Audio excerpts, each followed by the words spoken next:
O Centro de Controle de Zoonoses é um órgão de saúde, e acho que esse primeiro contato é para a gente mostrar o que o CCZ faz. Porque acreditamos de verdade que o maior problema é o desentendimento em relação à nossa função, porque a gente consegue ajudar muitas vezes, bem dentro da legislação, às vezes dando um jeitinho na legislação, a gente consegue ajudar, e quando dá, a gente ajuda. Mas o CCZ não é um órgão de proteção animal, então fica muito difícil quando as pessoas cobram só este papel da gente e esquecem que a gente tem recurso limitado, atribuições definidas e que a gente, sim, né, como órgão de saúde, tem que olhar a saúde pública do município nas questões relacionadas aos animais todos, tanto aos cães e gatos, como todos aqueles que estão lá na sala, né, escorpiões, aranhas, ratinhos e bichinhos diversos. E aí é que a gente pode acabar tendo um embate com pessoas que realmente gostam muito de animais. A gente também gosta. O CCZ só tem veterinários e biólogos praticamente, e né, veterinários e biólogos, na essência, gostam de bicho. Ainda assim, cada um tem o seu papel e a gente tem que cumprir o nosso. Então, vou tentar explanar, mais ou menos, o que o CCZ faz. Eu trouxe só foto, eu não trouxe praticamente escrito, porque eu acho que é muito chato para quem não é técnico, né, ficar escrevendo estas questões de zoonoses e de saúde que a gente faz, mas acho que dá para a gente conversar bem várias coisas. Então, só para entender a nossa estrutura, a gente segue as determinações do Ministério da Saúde, da Secretaria do Estado da Saúde, da Secretaria Municipal da Saúde. Dentro da Secretaria Municipal da Saúde, a gente é ligado a um órgão que chama Coordenação de Vigilância em Saúde, a Covisa, que é esse quadradinho de cá. Do lado de lá, eu coloquei as coordenadorias regionais de saúde, que são órgãos diferenciados, mais as SUVs, que é aquele quadradinho que está no nosso nível, são as supervisões de vigilância em saúde, também atuam nas mesmas questões do CCZ. E, por vezes, quem entra em contato com a gente fala, então a gente vai pedir para a SUVs ir até aí, a gente vai pedir uma vistoria do técnico das SUVs, porque a SUVs atua junto com a gente nestas questões, né? E boa parte do mérito é deles. Não dá para a gente dizer que só o CCZ faz. Dentro da Covisa, a gente tem várias gerências técnicas. Com certeza, uma vocês conhecem e tiram de letra, que é a vigilância sanitária. Todo mundo aqui conhece bem o papel da sanitária. A gente é um órgão correlato. Sanitária cuida de alimentos e produtos de interesse à saúde. Epidemiológica cuida de controle de doenças. Hoje, a ambiental cuida de questões relacionadas ao meio ambiente, os fatores são determinantes e condicionantes à saúde da população. E o Centro de Controle de Zoonoses vai cuidar de todas as questões que estão na interface humano-animal e que representam risco à saúde pública. E a saúde pública, entenda-se, a saúde humana. Claro que, entendendo que a saúde animal também é um determinante, um condicionante da saúde humana, mas numa proporção que talvez não seja aquela que, né, que quem percebe só a proteção à fauna gostaria que a gente tivesse. Então, essa é a carinha do CCZ, para quem nunca foi lá. Essa foto é de mais ou menos 1980, dá para reparar pelo fusquinha. E hoje a gente já não consegue tirar uma foto dessa, porque aquele canteirinho central ali da frente tem árvores. Então, hoje o CCZ praticamente é coberto por árvores, e atrás já está tudo construído, né? Então, essa talvez seja a melhor foto do prédio do CCZ. É um terreno de 20 mil metros quadrados, a gente tem grandes estruturas, ele é bem amplo e bem arborizado. Não é um lugar ruim, é um lugar bem gostoso de passear com os cachorros. Então, vocês são convidados a ir passear com os nossos cachorros aos domingos. A missão do Centro de Controle de Zoonoses: desenvolver trabalhos de prevenção, proteção e promoção à saúde pública por meio da vigilância e controle de animais domésticos, animais sinantrópicos, saneamento ambiental, estou na sua frente, saneamento ambiental e educação em saúde. Porque todas estas questões implicam na saúde. E quando a gente fala de controle de populações de animais, sejam eles de animais domésticos ou de animais sinantrópicos, que é uma palavra que eu vou usar bastante, que são aqueles que estão lá na mesa, isto acaba tendo uma correlação. Então, a gente tem este olhar voltado aos animais. E o que eu acredito é que as nossas legislações, elas têm uma triangulação muito grande na questão humano-animal, né? A gente tem o meio ambiente, a gente tem a Secretaria da Agricultura e a gente tem a saúde, estes três tendo que trabalhar aí nesse meio. Talvez com alguma dificuldade de conversa. Esse é o nosso organograma. Então, a gente está ligado à Prefeitura, à Secretaria Municipal da Saúde, Coordenação de Vigilância em Saúde e a gerência do Centro de Controle de Zoonoses, a SUVES ali do nosso ladinho, para a gente não esquecer dela, nunca. Aí tem a assessoria técnica, que é onde eu fico, a nossa praça de atendimento, que quem já foi ao CCZ tirar termo de castração é lá. O nosso núcleo de vigilância epidemiológica, o núcleo de informática, e a gente tem 8 subgerências. Né? E, por vezes, quando as pessoas brigam com a gente tem 2 subgerências que cuidam de cão e gato, todas as outras não cuidam. Então, né, a gente fica enlouquecido de todos os lados. É rato, é barata, é morcego, é cachorro, é gato. Não é muito fácil. A gente realmente tenta trabalhar o melhor que a gente pode na estrutura que a gente tem. Eu vou passar agora, são muitas siglas, prefeituras adoram siglas, então a gente vai falar um pouquinho. O Núcleo de Vigilância Epidemiológico é quem faz as grandes investigações de doenças que são compartilhadas, né, que são as zoonoses que são compartilhadas entre humanos e animais. Quando eu falo zoonoses, entendam as zoonoses, animais domésticos ou animais mamíferos e os animais que não são mamíferos, todos os outros que vocês puderem imaginar, inclusive o mosquitinho, que são as doenças transmitidas por vetores.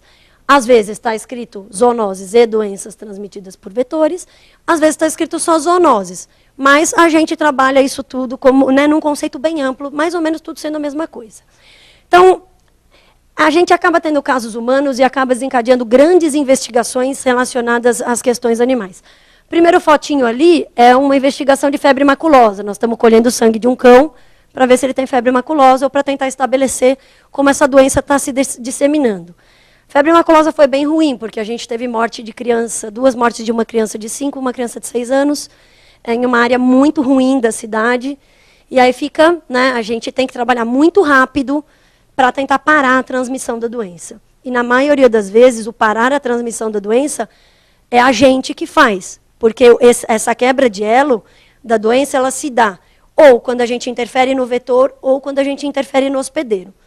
Quando é animal doméstico, às vezes é mais fácil ou mais difícil. Mas quando é o vetor, é mais fácil. Febre maculosa é vetor, mais fácil não, mais difícil. Né? Quando o vetor é mais difícil, febre maculosa, o vetor é o carrapato. E aí, em área de mata, é super difícil controlar carrapato. Então, dá-lhe correr atrás. A outra fotinho ali é a campanha de vacinação contra a raiva, que eu espero que todos vocês participem. Ela começa na segunda-feira. São todos bem-vindos. Ali a gente gera muitos mapas e muitos diagramas, porque a gente precisa plotar isso na cidade, entender como a transmissão se dá para ver como a gente intervém. Embaixo é uma senhora que tem esporotricose e do lado esse gato também tem esporotricose, a mesma doença em humano e animal. Então, é isso, né, esse núcleo de vigilância é quem primeiro desencadeia a ação e vai acionar todas as subgerências e todas as áreas. Nossa área de subgerência de vigilância e controle de animais domésticos, que vai tratar de qualquer questão relacionada a animais domésticos. Cão, gato e cavalo são os que a gente mais tem. Eventualmente aparece um porquinho, um jumentinho, um carneiro, um bode, né? Coelho, pombinha, porquinho da Índia. A gente já teve eles lá pelo CCZ esse ano. Então, às vezes, isso acontece, mas o mais comum mesmo é cão, gato e cavalo. E essa subgerência trabalha triando as solicitações. Então, quando alguém fala para você, liga no 156, é essa subgerência que faz a triagem do que a gente consegue atender e do que a gente não consegue atender dentro de uma prioridade específica, que está pautada principalmente em critérios de risco à saúde. Subgerência de vistoria zoossanitária, que isso é o que todo mundo vê na TV. E a gente não tem a mesma estrutura da TV, infelizmente, né? Mas ali no canto é um canil que a gente foi vistoriar. Embaixo, vistoria sobre animal em terminal de ônibus. Essa fotinha aqui embaixo, se vocês olharem no meio das roupas, tem um cachorro. Isso é uma casa, é casa de colecionador. Ou pessoas com tendência a colecionar. Ali no canto é um pitbullzinho que estava dentro de um canil. O dono só não percebeu que não podia ter construído uma caixa de vidro debaixo do sol, né? Então, o cachorro ficava ali. Aqui também é vistoria, um problema com gato. Embaixo, o problema com animais sinantrópicos, acúmulo de inservível, que a gente chama. Roupa, vocês estão enxergando? Então tá.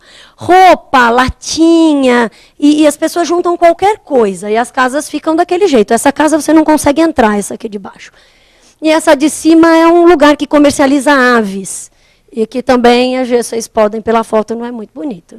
Então, as vistorias, a subgerência de vistorias ou sanitária que faz, e essa ação é descentralizada. No território, quem trabalha isso são as supervisões de vigilância em saúde, são as SUVs, são os técnicos das SUVs, veterinários e biólogos que vão até os domicílios, até os comércios, para ver o que está acontecendo, entender essa relação, né, como está se dando a relação homem-animal, meio-ambiente, avaliar risco à saúde, avaliar, sim, a condição que o animal está sendo mantido e tentar intervir de uma forma favorável para resolver aquele problema.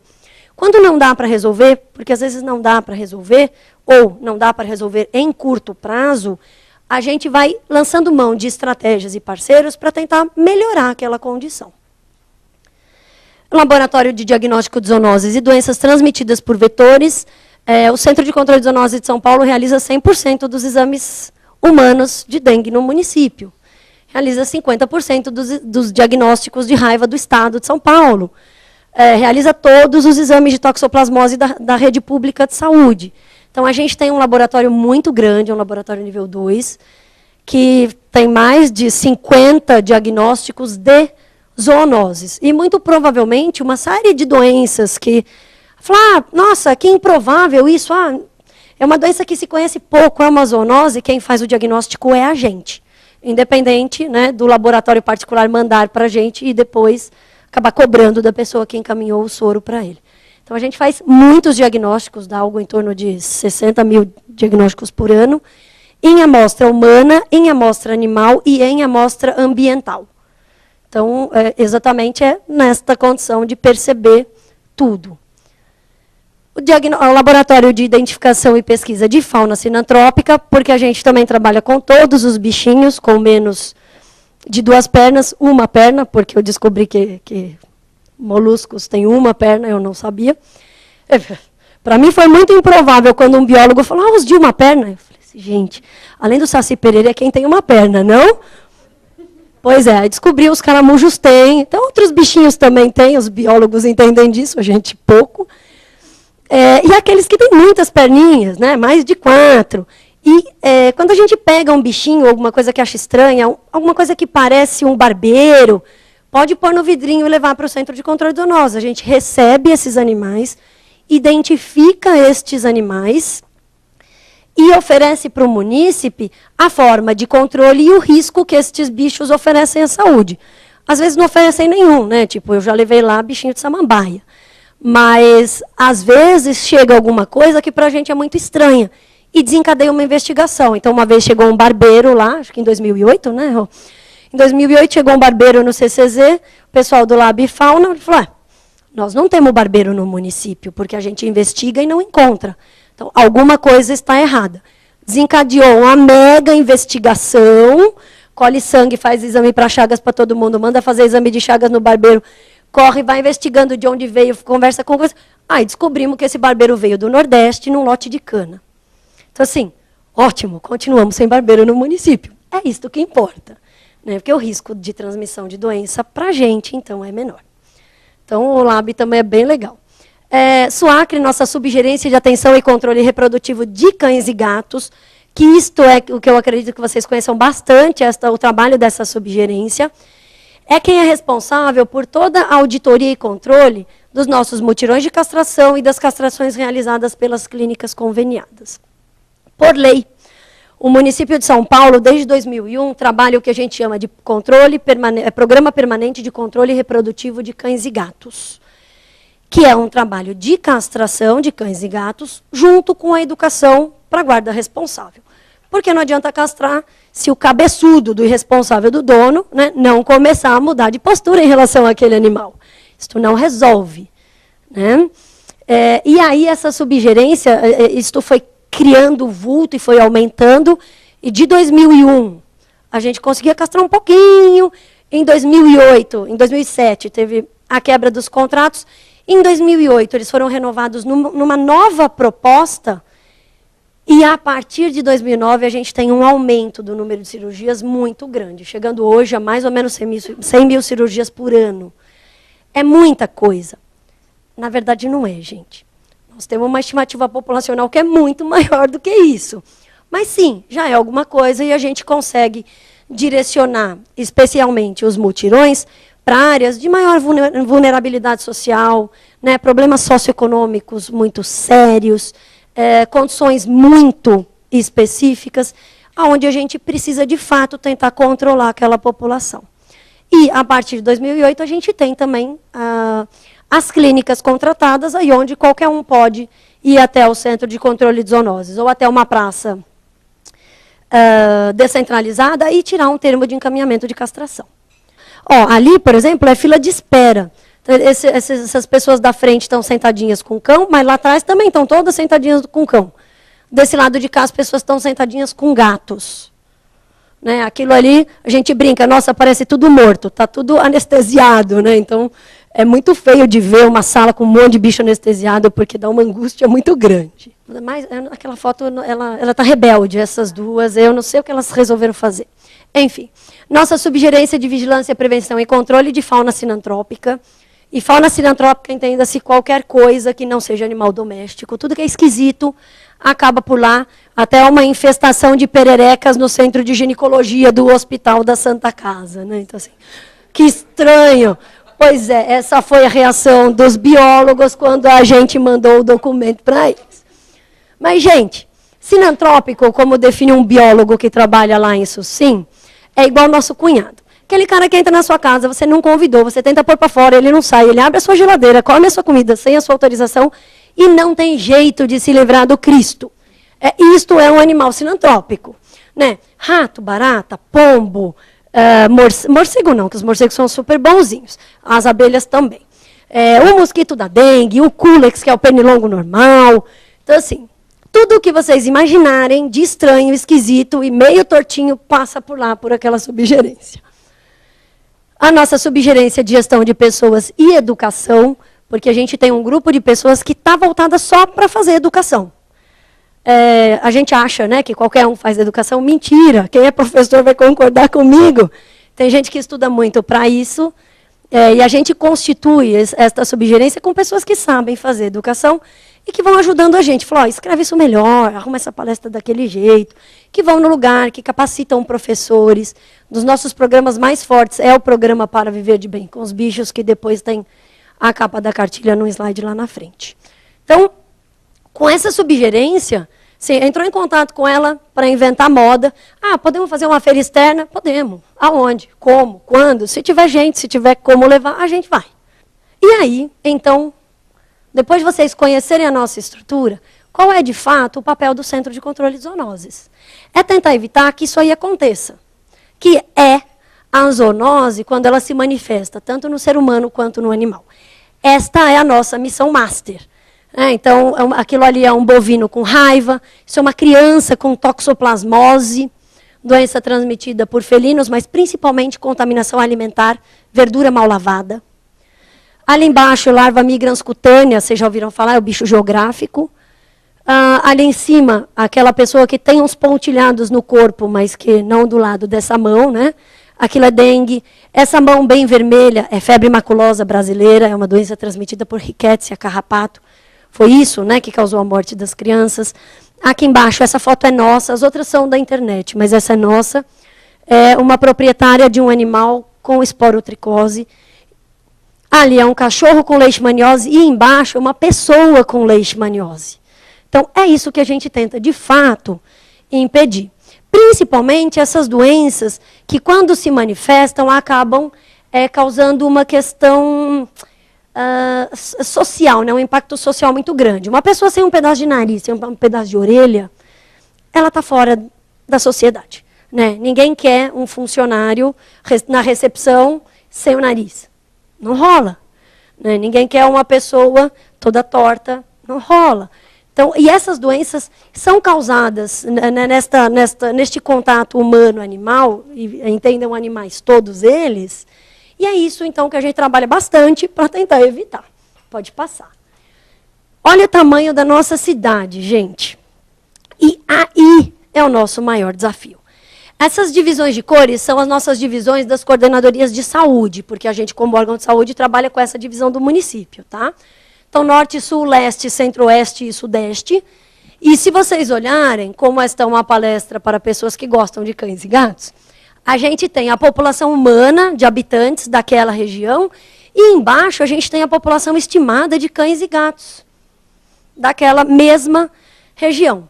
Se a gente for pensar, a gente tem um estudo com a Universidade de São Paulo, que é de 2000, começou em 2007, terminou em 2009, a gente tem cerca de 3 milhões de cães e gatos domiciliados com dono no município de São Paulo. Gente, com dono no município de São Paulo. É muito cão e gato. Gente, é muito cão e gato, é muito cão e gato. Então, você sabe a proporção, quantos cães e quantos gatos? A gente tem, dá mais ou menos 2 milhões e 600 e 400 de cão e mais ou menos 600 mil gatos. É por aí. Esse é um estudo da USP, é bem legal. Professor Ricardo Dias, que é uma dissertação de mestrado de uma aluna dele, da Bianca até. Então, assim, é muito grande. E para piorar a nossa situação, a gente tem uma disparidade de ambiente, de condição socioeconômica que é maior ainda. Né? Olhem as duas fotos que estão aí embaixo, que são essas duas, que vocês vão ver. Isso tudo é São Paulo. Tanto aquela área ali que parecia muito propícia para construir um sítio, aquela foi a região que deu um dos casos de febre maculosa, e do lado, essa também é uma região que deu febre maculosa. Então, vocês olhem só a dificuldade que é para a gente tentar estabelecer alguma coisa numa cidade desse tamanho. E agora, então, o que né, o CCZ faz? Então, vou falar algumas atividades, também por foto, e acho que talvez fique um pouquinho mais fácil de visualizar como é a nossa rotina e o nosso dia a dia. Então, a gente faz vigilância de zoonoses e doenças transmitidas por vetores, investigação de qualquer caso humano de zoonose e de qualquer rumor que chegue até a gente. Então, alguém disse para um amigo do não sei quem que tem um cachorro com leishmaniose. Se esse cara for do CCZ, ele vai ser chato e vai falar assim, mas quem disse? Disse o quê? Aonde está esse cachorro? Você tem o telefone dele? Eu posso falar com ele? Você liga para ele, me passa o telefone dele? Isso é um rumor, é uma fofoca epidemiológica. Não é? Do mesmo jeito que eu falo assim, olha, não gostei da saia do vizinho, né? As pessoas falam assim, não sei quem morreu de dengue. Pode só ser uma fala jogada. Mas, para a gente, isso é um rumor, e ele tem que ser investigado. Então, qualquer fofoca epidemiológica, qualquer rumor, a gente corre atrás e tenta investigar. E aqui, pode voltar. Gente, a apresentação está super pesada, é por isso que dá isso. Então, lá, né, febre maculosa, já depois de morte humana. Ali embaixo, aquilo é uma avicultura, é um lugar que vende ave, porque a gente teve uma criança que quase morreu de psitacose, que é uma doença transmitida por ave. Ela tinha uma cacatua de estimação, a gente conseguiu identificar a cacatua, isolou o parasita nela, localizou o ponto de venda, que é esse trágico, péssimo, horroroso, né? Foi lá, todas as aves praticamente com psitacose, e aí a gente tem que correr atrás do prejuízo. Ali no meio é a investigação de mordedura de morcego hematófago em pessoas, porque a gente tem isso, né? As pessoas que adentram em área de mata para rezar, elas são mordidas por morcego hematófago. E o morcego hematófago, assim como todos os outros morcegos, mas este mais, porque ele morde a gente, tem risco de transmissão de raiva. Ali em cima, investigação de mordedura de pessoas por primatas. Então, aquilo é um sagui de tufo branco, a gente não deveria ter ele por aqui. Eles são trazidos da Bahia de área endêmica para raiva. Então, é ótimo, né? Ele é fofo, lindo, morde. Meu filho dele há 1 ano, porque a gente não conhece o período de incubação da raiva transmitida por estes animais. Esta criança morre de uma encefalite, ninguém nunca descobriu do que era, e podia ser raiva. Então, a gente investiga. Está ruim. E assim, aquele é o tipo de mapa com que a gente trabalha. A gente vai setorizando as áreas para tentar investigar. Por vezes, trabalha casa a casa, batendo de casa em casa. E as SUVs são as nossas grandes parceiras, junto com as unidades básicas de saúde e várias vezes protetores de animais. Porque está na próxima foto, pode passar, Rô? Isso aqui, aquele gatinho que estava... Eu fiquei com dó de pôr o felpudo quase morrendo na primeira foto. Esse aí é o felpudo, gente. Esse rumor veio de uma protetora de animais da região leste da cidade, em que ela ligou lá no CCZ e falou, olha, estão matando os gatos daqui.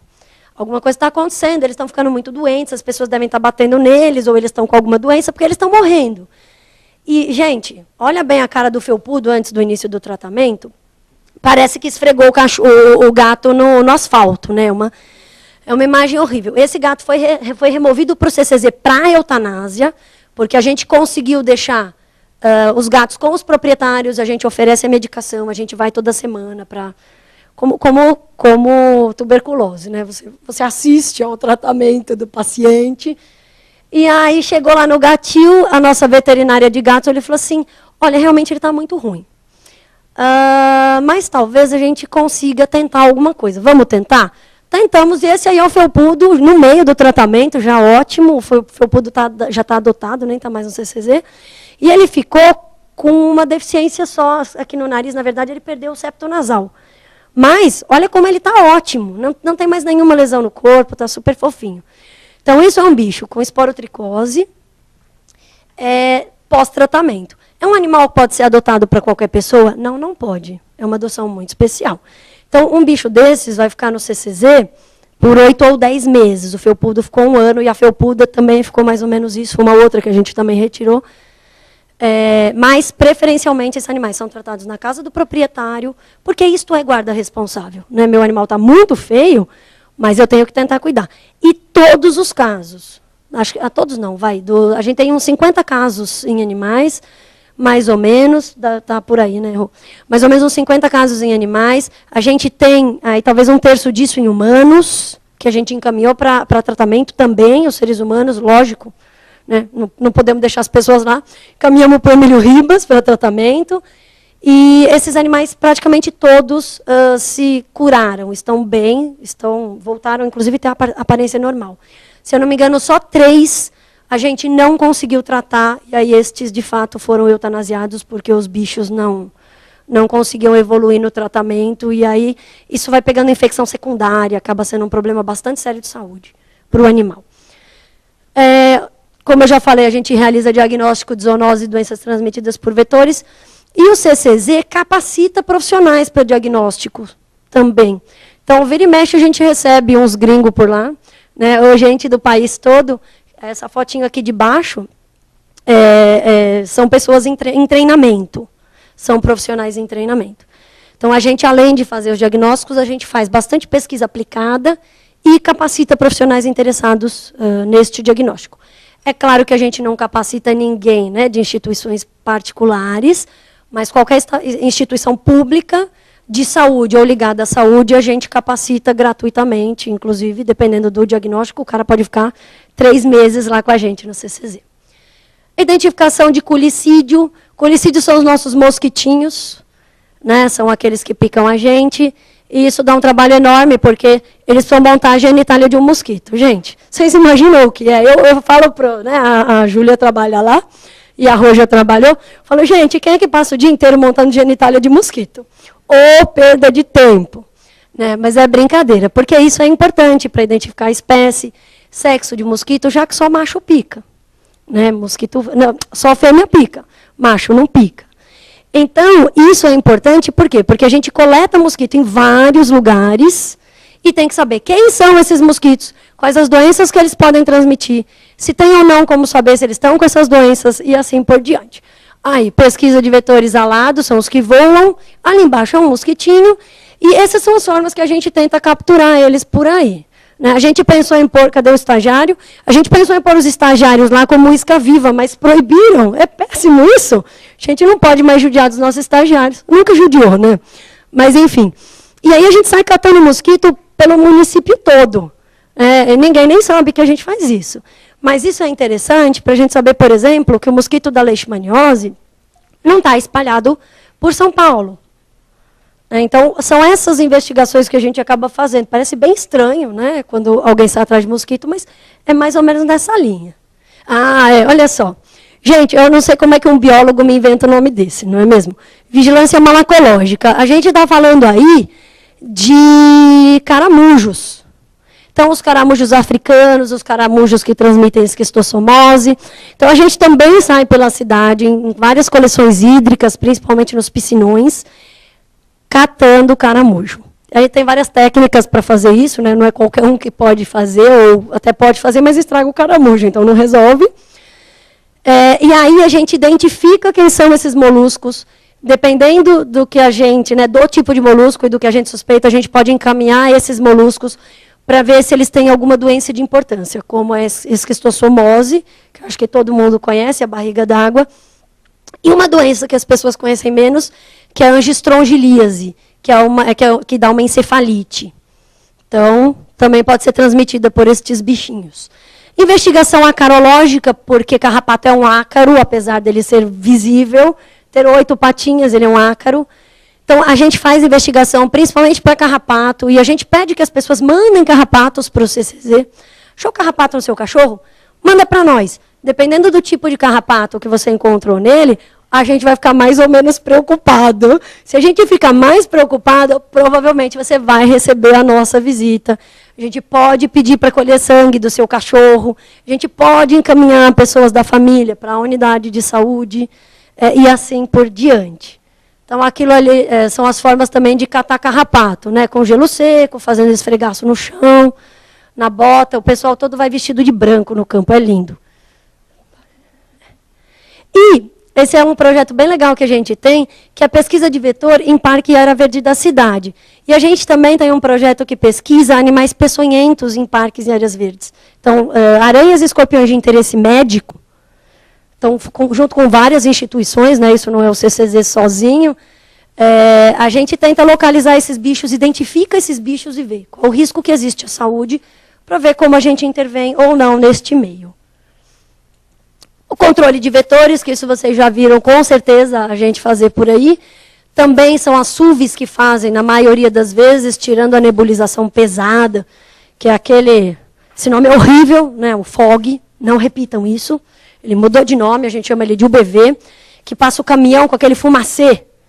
Né? Então, esse é a gente que faz. Mas as nebulizações são feitas pelas SUVs. A gente localiza caso, plota caso em mapa e vai trabalhar as áreas, dependendo do vetor da doença, a área que a gente vai trabalhar e nebulizar.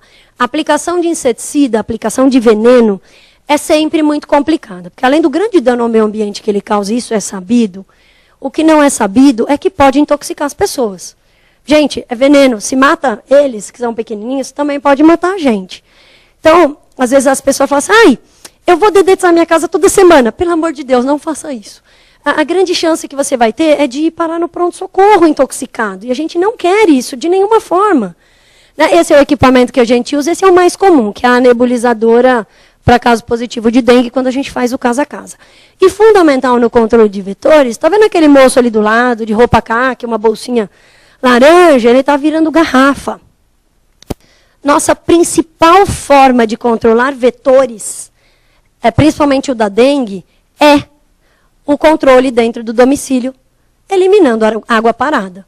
Então, né, sejam pessoas legais, cheguem na casa de vocês e deem uma boa olhada. Porque é assim que a gente encerra a transmissão da dengue. Quando cada um faz a sua parte e não deixa água parada dentro de casa. Vigilância de quirópteros, os nossos queridos amigos morcegos, eu falei que eles são bonzinhos, né, porque eles são. Morcego é fundamental para o meio ambiente, são tão importantes quanto os passarinhos. Eles polinizam, eles disseminam semente, eles comem fruta, eles controlam inseto. Aliás, esses caras aí comem muito mais inseto que um passarinho. Então, quando vocês acharem que ele é feio, lembra que eles comem 300 mosquitinhos por noite, e aí esses mosquitos não vão picar a gente. Então, os morcegos são os nossos amigos. Mas algumas espécies trazem mais ou menos problema, apesar do incômodo, né, que as pessoas se assustam. Na dúvida, liga no 156, que a nossa equipe vai ligar para você, explicar um pouquinho mais. Se tiver morcego dentro de casa, pelo amor de Deus, ligue no 156, a gente busca em 24 horas. Não encostem em um morcego. Morcegos são transmissores de doenças. Principalmente a raiva é a que a gente mais tem preocupação. Não tem muita raiva em morcego, mas eventualmente tem. Quais são as coisas estranhas que a gente não espera do morcego? Ele voar durante o dia. Encontrou um morcego voando durante o dia, liga no 156 e avisa a gente que tem um morcego voando durante o dia. Encontrou um morcego ali, ó, no cantinho da sua janela? Liga para a gente e avisa que o morcego está dentro da sua casa. Encontrou um morcego caído no chão? Liga para a gente. Aquilo ali, a gente faz vários trabalhos, investiga em casos ou onde a gente tem caso positivo de raiva, ou em morcego, tá? Em cão e gato a gente não tem faz tempo. Ou quando a gente tem alguma suspeita, ou precisa fazer algum tipo de identificação de qual a espécie que está voando e incomodando, a gente monta a rede. Então, ali do lado vocês estão vendo a montagem de uma rede para pegar morcego. E aqui no meio vocês estão vendo um morcego que caiu na rede. Gente, é super difícil tirar eles dessa rede. Essas redes são fininhas igual o cabelo. Mas isso é importante porque vai junto um biólogo que identifica morcego. E aí a gente está sabendo qual a espécie que está lá. Se ela come fruta, se ela come insetos, se ela come pequenos bichinhos, se é um morcego hematófago que morde a gente e chupa sangue. E aqui em cima a gente tem a foto de um desmodos, que é um morcego hematófago. E assim, morcego não pica, só quem pica é mosquito e os peçonhentos em geral. Ele morde a gente. Estão vendo aqueles dois dentinhos da frente? São os incisivos, são esses dois dentinhos aqui que a gente tem. Eles são bem fininhos. E aí eles só raspam na gente e tiram a pontinha da pele. E aí o nosso sangue começa a sair, eles vão lambendo o sangue. Não dói, não machuca. Os animais, a gente tem várias filmagens da Secretaria da Agricultura, do bicho lambendo animal vivo. Vivo, lógico, sempre vivo, mas animal acordado, ou galinha dormindo, e os bichos mal acordam, porque você quase não sente, é super delicado. Então, eles mordem a gente e lambem o sangue. E embaixo é uma mordida de morcego. Então, não ficam dois furinhos, porque, infelizmente, não é o Drácula bonitão, né, na figura do Brad Pitt, do Antônio Bandeiras. Nunca eles passaram por lá e nós temos mais de 300 morcegos envidrados, em compota. Né? Esta é uma... porque é tudo em meio líquido. Como os que tem ali, gente. Essa é uma mordida de morcego. Então, se você dormiu com um morcego no quarto, acordou com esse tipo de lesão, liga para a gente. Procura uma unidade de saúde. Isto é importante. Tudo bem? Controle de fauna sinantrópica são as nossas queridas amigas baratas. Ali no meio são os percevejos, porque eu jamais distinguiria, mas como tem dois biólogos na plateia, é melhor eu deixar bem claro isso antes que me matem. A gente também faz controle de barata e destes insetos quando isto tem risco à saúde pública ou em estabelecimentos públicos, dependendo do tipo de estabelecimento. Mas, sinantrópico é fácil. Né? É bem mais fácil que o nosso cunhado, na verdade. Não pode deixar nada amontoado, tem que limpar a geladeira com frequência. Ali em cima estava cheio de cocô de barata, as setinhas mostram as marcas. E ali no canto, aquilo pretinho na porta da geladeira, é uma barata. Né? Armário desorganizado, então não pode. Ali em cima é o nosso agente fazendo o bloqueio químico, porque a gente normalmente não espalha veneno em tudo, a gente só põe veneno onde realmente precisa. Né? E às vezes em uma sala enorme, a gente pode pôr veneno só na porta, não preciso borrifar veneno nas cadeiras ou em outro lugar. Então, isto melhora a qualidade do nosso meio ambiente e evita intoxicação. Olha aqui, mais uma etapa de fauna sinantrópica, controle de fauna sinantrópica. Vocês conseguem adivinhar de quem que é aquele pezinho ali em cima? Tem umas pegadinhas num pó que deve ser azul, porque eu acredito que isso seja pó de contato. Fofas essas pegadinhas, né? São de ratinhos, gente. Olha que lindo. Ali do lado é uma caixa com roedura. Então você percebe, se você olhar bem essas roeduras, você vê a marca dos dentinhos. Principalmente em sabão ou em coisas que são mais moles, em plástico. E ali são fezes de roedor. Lá no expositório, a gente tem os roedores e as fezes na frente.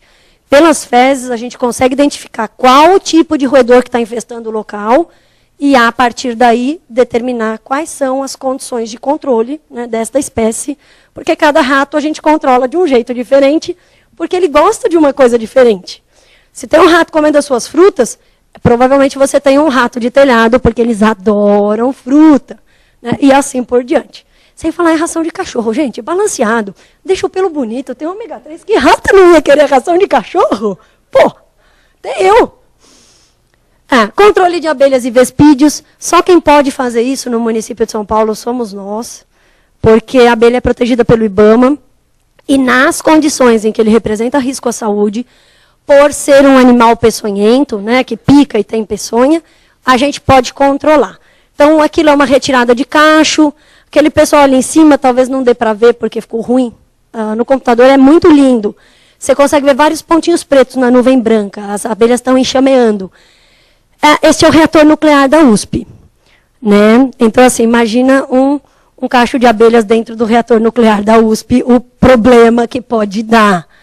Aqui do lado é uma colmeia de abelhas nativas que não tem ferrão, mas estava dentro de um instituto médico de pacientes cardíacos, e aí o risco de um morrer de ataque cardíaco talvez, né, pudesse ser grande.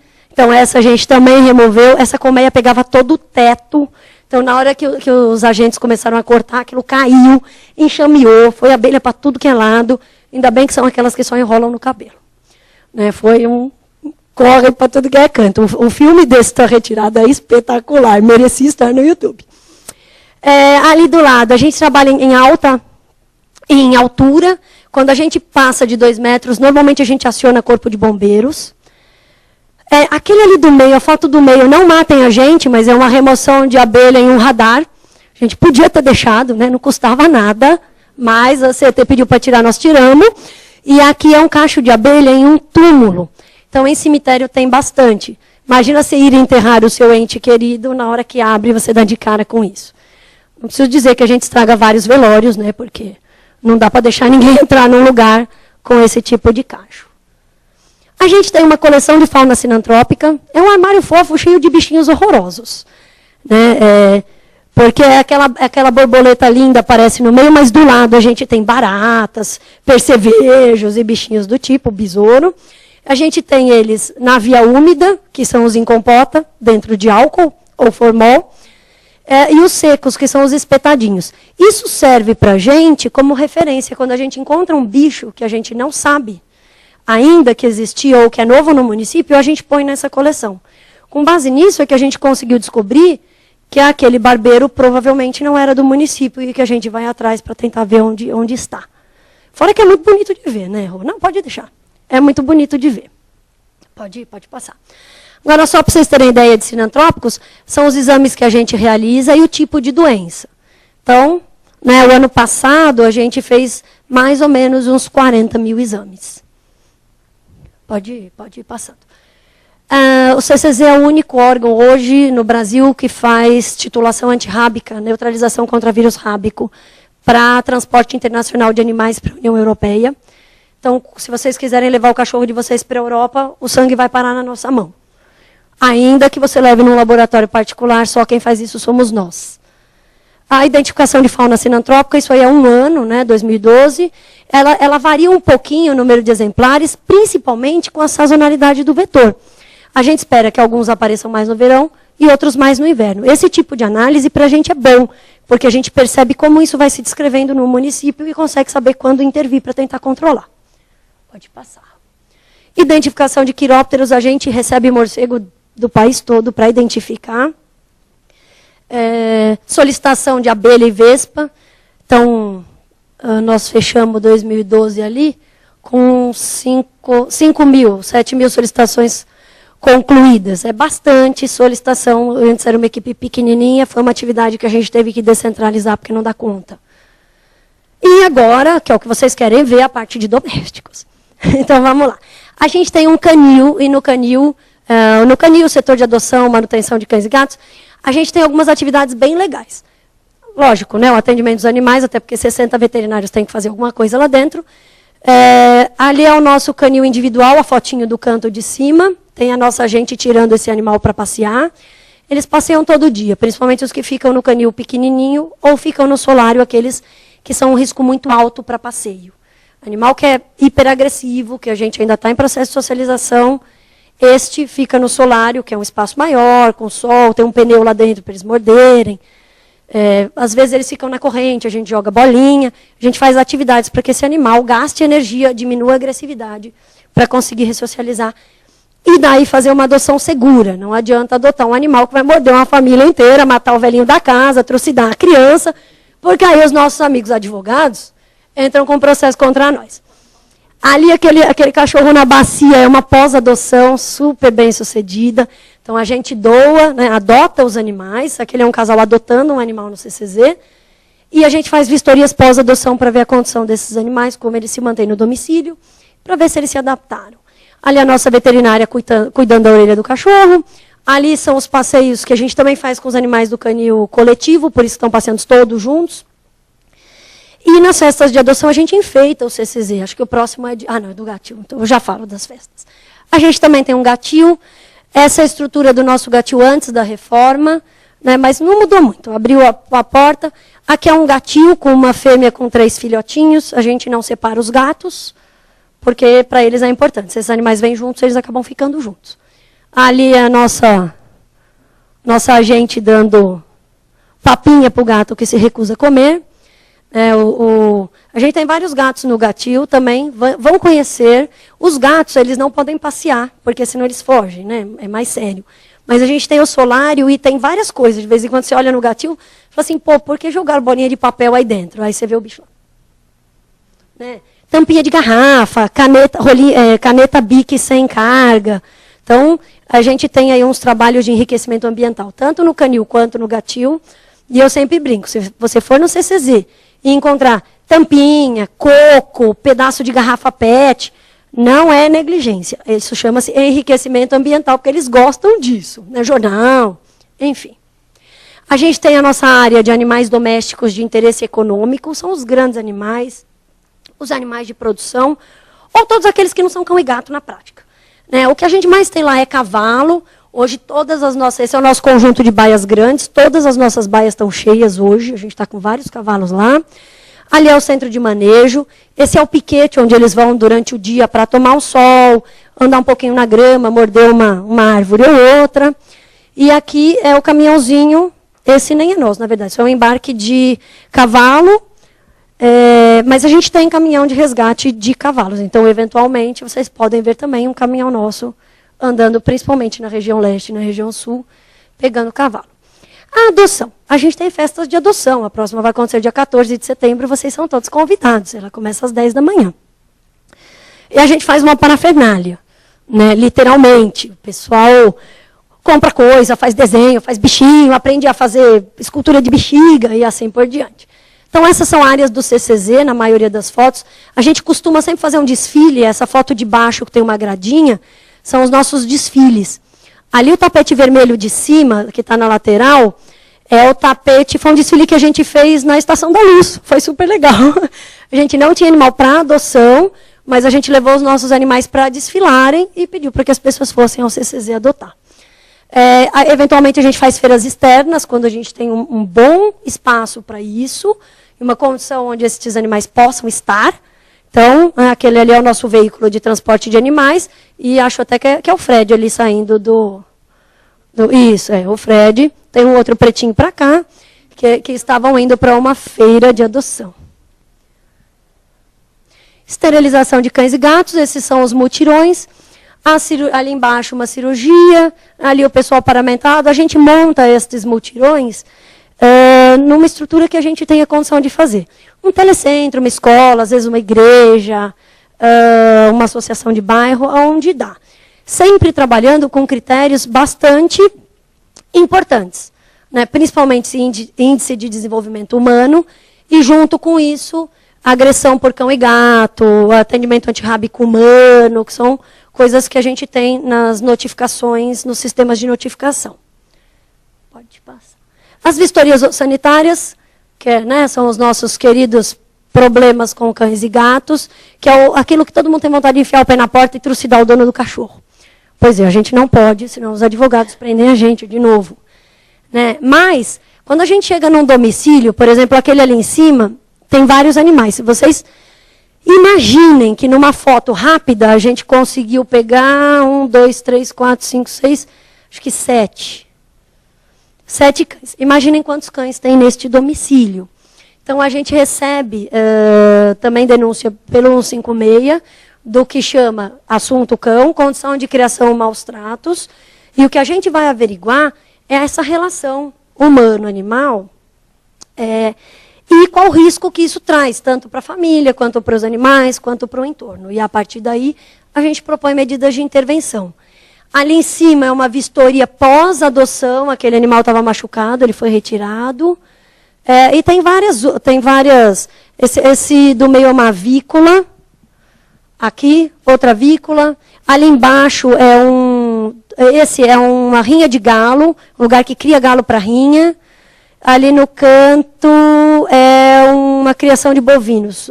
Esse aí é inservível e ali no canto é uma criação de bovinos. A maioria das vistorias é feita pelas SUVs. Quando isso atinge uma complexidade alta, onde a gente precisa articular com várias pessoas, o CCZ é acionado. Então, várias vezes a gente precisa acionar a saúde mental, tentar localizar a família fora da cidade. A gente trabalha bastante com os protetores das regiões. Várias vezes são eles que ajudam a gente a equacionar cães e gatos e assim por diante. Então, a gente busca parcerias para tentar resolver esses problemas de vistoria. A gente tem um grupo que trabalha o que a gente chama de projetos especiais. Seriam vistorias, mas elas são diferenciadas. Alta complexidade, em regiões normalmente muito complicadas. Alta vulnerabilidade humana, alto índice de exclusão social. Então, aldeia indígena, as comunidades, né, as favelas, a gente trabalha. O que a gente encontra são estas cenas, bem típico essa de baixo, onde a gente tem muito lixo, tudo largado, um meio ambiente bem deteriorado, sem cuidado, sem saneamento básico. E estas ações, em especial, a gente precisa de muito cuidado. Ali no meio é uma microchipagem. Quem que falou comigo que ficou com medo de microchipar o cachorro? Ah, olha só! Tá vendo? Ele é bravo, ele está de cambão, esse cachorro é bravo, mas ó, a gente consegue microchipar, é uma seringa normal, ele ali na aldeia indígena, em cima de um banquinho. Então, é uma injeção aqui no meio da escápula, e na maioria das vezes eles nem sentem. Podem microchipar sem problema.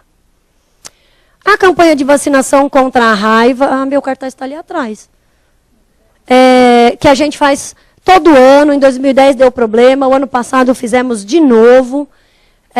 Hoje a gente... gente, ela vai começar na segunda, não deixem que seu amigo morra de raiva, né? Por favor. E a gente vai trabalhando a população para a guarda responsável. O ideal seria que a gente não tivesse campanha todo ano, mas que o dono responsável, o cuidador responsável, perceba que deu um ano da vacina contra a raiva, eu vou até um posto fixo e vacino, porque a gente tem posto fixo na cidade.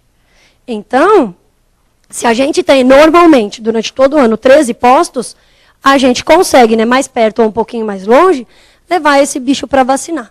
Fora as pessoas que vacinam nas clínicas, e aí tudo bem, né? Estando vacinado é o que é mais importante. E a nossa campanha começa na segunda-feira, dia 19 de agosto. Leve seu amiguinho para vacinar, por favor.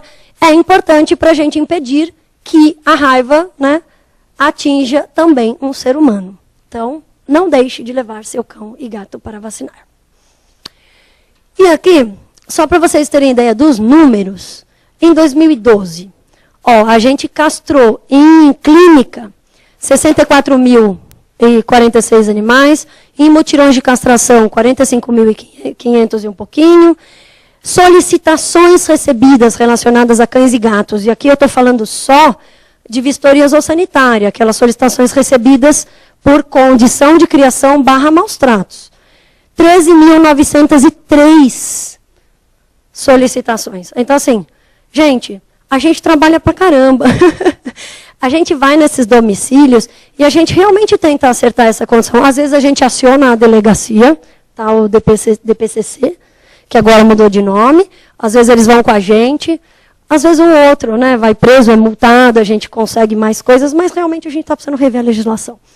E aí a gente conseguiu vacinar o ano passado na campanha 918 mil animais.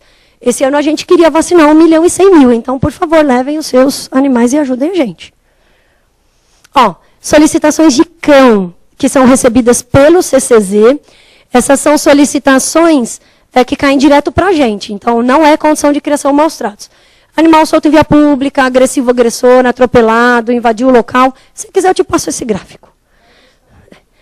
Acidentado vivo sem proprietário. Isso é dado do SISCOSE, é o Sistema de Controle de Zoonoses que a gente usa, que ele extrai dados tanto do SAC quanto das nossas ordens de serviço internas.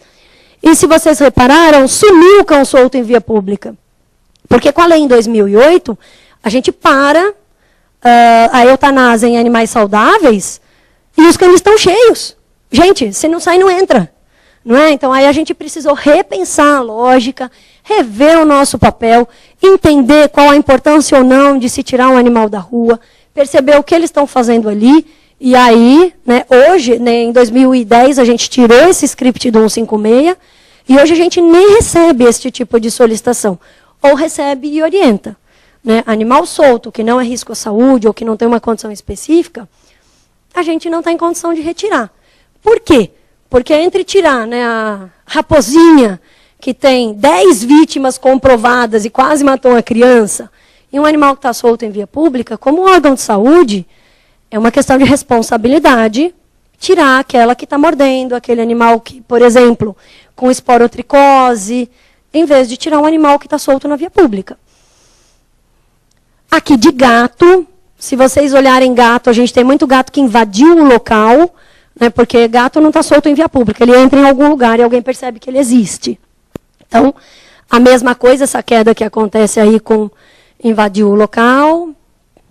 E as nossas solicitações de cavalos. A gente, cavalo principalmente, né, os outros também, mas assim, tipo, por ano dá uns 3 ou 4 dos outros e a maioria é cavalo.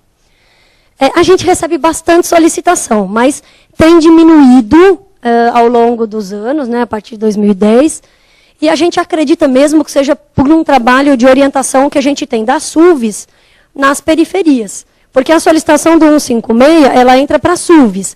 Vai lá, orienta que não pode ter, que é inadequado. A maioria das vezes, esse proprietário tira o animal de lá. Quando precisa, a gente vai lá e apreende. Ou se esse animal estiver solto na via pública, como a gente pegou o boi branco, né? Imagina um melarinho de 1.000 quilos passeando feliz e contente pelo Guido Calói. Quase não atrapalhou o trânsito. Né? Todo mundo queria que a gente chegasse logo. É lógico, ele não pode estar lá. Né? Então, nesses casos, a ação é imediata, mas a gente tem trabalhado bem a questão da orientação de que não é adequado ter este tipo de animal em São Paulo. As investigações por mordedura de cão e gato, porque isso também faz parte. Então, toda vez que a gente sabe de uma mordida, que ela chega lá, a gente investiga. E vários daqueles pedidos de remoção, a gente também investiga. Então, se vocês olharem, a gente tem um número que está em torno, né, do verdinho. Esse ano está mais baixo, está vendo? 2012 está mais baixo. Ele vai somar... Sou péssima em matemática, não vai dar para fazer a conta. Mas ele fica em torno dos 35, 40 por mês. É bastante coisa. Mas, na prática, eu vou fazer a pergunta mais besta que eu faço para todo mundo. Quem já foi mordido? Quem procurou atendimento médico? Aê, valeu, gente! A gente tem subnotificação. E o que a gente investiga é assim, qual a motivação da mordedura. Porque, na maioria das vezes, e assim, me perdoem, os seres humanos estão uma percepção muito não antropocêntrica, a culpa, na maioria das vezes, é da pessoa. É ela que faz este animal morder. Então, o que a gente busca são quais as formas de tentar evitar que este cabeçudo deste ser humano se ponha dentro da boca do cachorro e do gato. Enfim. Registro de animais, que é outra atividade que a gente faz, que é bem importante. Ela está vinculada à castração hoje, então por isso que a gente tem esse aumento enorme a partir de 2008. É o aumento que a gente tem no número de castrações também. E aí o número... não, esse é de adoção. O número de cães e gatos adotados no CCZ, a gente mantém uma média de 50 cães e 50 gatos adotados por mês. Que não é muito, é bem menos do que o que a gente queria, né, e do que a gente precisa. E aí, dia 14, temos festa de adoção. Vão até lá, visitem-nos. Adotem um amigo, responsavelmente. Tá? A gente não adota animais onde a gente percebe fragilidade do vínculo, ou quando a gente entende que aquele domicílio ou aquela família não tem estrutura para receber um animal. A gente tem mais ou menos uns 350 cães e mais ou menos uns 100 gatos. Vai sempre girar nisso, vai sempre estar em torno de 450, 460 animais. Hoje a gente tem 10 equinos, tipo, então assim, é bastante coisa. Aí o nosso programa de esterilização. Não se assustem, essa queda em 2013, porque são dados do primeiro trimestre. Né? Então, até março, a gente tinha castrado 26 mil animais. A nossa projeção é que isso fique perto ali de 2012. As nossas atividades educativas, a gente recebe criança, a gente monta expositório, a gente vai nos lugares, a gente tem uma biblioteca, a única biblioteca especializada em zoonoses da América Latina. A gente é centro de referência nacional para as zoonoses urbanas. A gente é centro colaborador da Organização Pan-Americana da Saúde para pesquisa e treinamento de pessoas em zoonoses urbanas. Então, assim, a gente tem uma estrutura bem legal, visitem-nos. E aqui embaixo, se vocês olharem, tem um joguinho que foi desenvolvido pela nossa educadora, os folhetos educativos. Então, tem bastante coisa. Além disso, a gente dá palestra, recebe escola, recebe faculdade, ajuda em TCC, a gente se vira nos 30. E essa é a nossa biblioteca virtual em saúde, que a gente está tentando que toda a nossa produção entre aí, porque é uma biblioteca virtual em saúde da Secretaria Municipal da Saúde, ligado à BIREM, ligado à Organização Mundial da Saúde, mas aqui a gente resgata várias coisas. Hoje, o nosso manual de abelha está lá. Os folhetos de sinantrópicos que vocês viram lá na mesa, estão lá. As cartilhas do PVBB, que é o Programa para Viver de Bem com os Bichos, estão lá. Vocês conseguem baixar tudo na internet. Direito autoral livre, desde que citada a fonte, e pode usar. E a nossa fonte de informação é a Coordenação de Vigilância em Saúde, que é a Covisa. Mas isso é uma busca booleana, igual o Google. Bota a palavra-chave, dá um enter, ele localiza.